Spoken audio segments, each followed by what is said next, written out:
The Shadow Secretary of State for Defence, John Healy, good morning to you. It's nice to see you. Thanks for your time.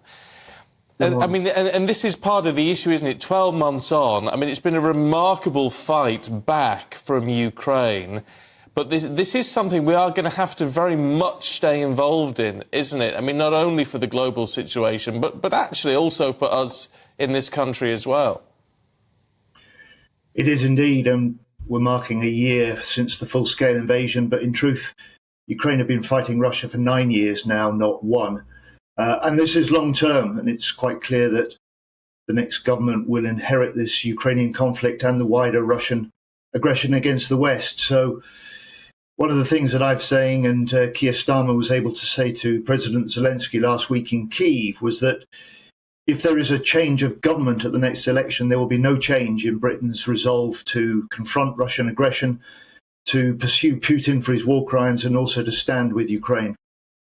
And John, you certainly hope that you are a government in waiting, but the war will be moving on by that stage. I mean, Boris Johnson today talking about Britain supplying fighter jets, perhaps. Is that something that a Labour government would support? Fighter jets aren't straightforward in the sense that they're complex, a lot of training is required, a lot of maintenance is required. And in fact, Britain doesn't have the F-16 jets that Ukraine really needs. So this effort to support Ukraine is really about countries coordinating whatever they can contribute. And so Britain's right to step forward, and the government's had Britain's Labour's fullest support for its offer not just to train Ukrainian troops, but to train fast jet pilots now, and that's a good contribution that Britain can make now. For me, the most important thing is concentrating on what we can provide to Ukraine over the next few weeks, because this is when they need to resist the fresh Russian onslaught. It's when they need to be able to prepare for their own offensive as the weather changes.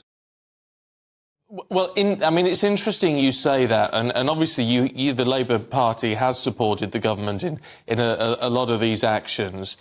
And yet, as you talk about the next few weeks, crucial as that is, it is the longer-term planning which is also going to be crucial here, isn't it? Because as we were hearing from Robert Fox a minute ago, you know, Putin is relying on the support, the aid from countries like Britain drying up eventually. Give it another 12 months. And countries like ours saying, actually, we can't keep doing this.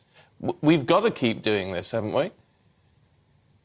Well, Robert Fox is right. Putin's in this for the long term. He thinks he can weaken the West's resolve to stand with Ukraine. And one of the arguments that Labour's been making is that we've got to move beyond ad hoc announcements of military support for Ukraine, which have had our fullest support. But we've got to move to a 2023 plan and beyond, setting out the military, humanitarian, economic assistance we're willing to provide. That would give Ukraine greater confidence that our supplies will be sustained. It will help encourage other countries to do more. It will help gear up our own industry to ramp up production. And above all, it will signal to Putin that things are going to get worse, not better, for Russia. Well, and production is crucial because we know there's concern over our munition stores and for what we've got in stock. Should we be required to enter another conflict? Right, that's a real concern. Amidst all of this, then, would you support and would you even propose higher defence spending, because it's going to cost money and quite a lot of it?